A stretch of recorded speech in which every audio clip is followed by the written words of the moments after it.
Ketika Mayang disuruh Dodi Sudrajat review skincare teh, berujung dilaporkan ke polisi. Kasus dugaan pencemaran nama baik yang menyeret adik mendiang artis Vanessa Angel, Mayang Luciana Fitri, masih bergulir di Polda Metro Jaya. Kasus bermula dari produk skincare teh melaporkan Mayang atas dugaan tindak pidana penghinaan dan pencemaran nama baik pada tanggal 12 Maret tahun 2022. Dalam pengakuannya saat ditemui usai pemeriksaan di Polda Metro Jaya pada Rabu, tanggal 8 Juni tahun 2022, Mayang mengatakan sebenarnya dia tidak mencoba produk tersebut. Namun, Mayang mengaku bahwa sang ayah Dodi Sudrajat yang telah menyuruh dia untuk segera memberi ulasan seolah-olah memakai skincare teh berikut rangkumannya. Kasus pencemaran nama baik ini bermula ketika Mayang yang membeli sepaket skincare berisi 4 produk seharga Rp230.000 pada tanggal 24 Maret tahun 2022. Dalam ulasannya di Instagram, Mayang mengklaim wajahnya mengalami breakout setelah 6 jam barang datang. Namun, meskipun mengklaim demikian, nyatanya Mayang mengaku belum mencoba skincare tersebut. Mayang mengatakan, ayahnya Dodi Sudrajat yang meminta dia segera memberi ulasan tersebut seolah-olah sudah memakai dan mengalami breakout. Sebenarnya belum pakai produk, baru mau coba, cuma kata Dedi langsung review saja, ucap Mayang. Mayang mengaku sudah berusaha menolak tetapi terus dipaksa ayahnya untuk mengulas produk tersebut.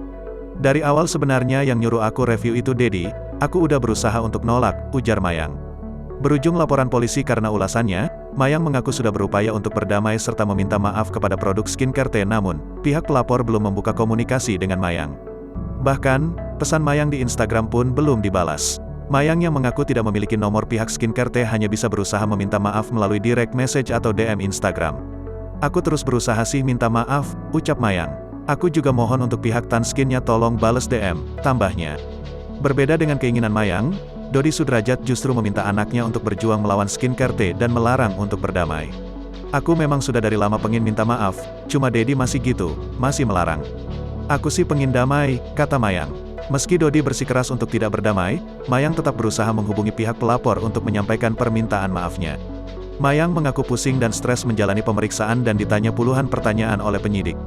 Selama 3 hari ini, Mayang mengatakan terus kepikiran kasus yang menjeratnya sampai tak bisa tidur.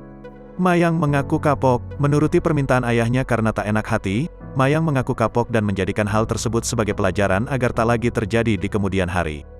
Jadi pelajaran saja buat aku. Next time aku nggak akan lagi kayak gini. Pasti ada, rasa kapok, takut juga ada, kata Mayang.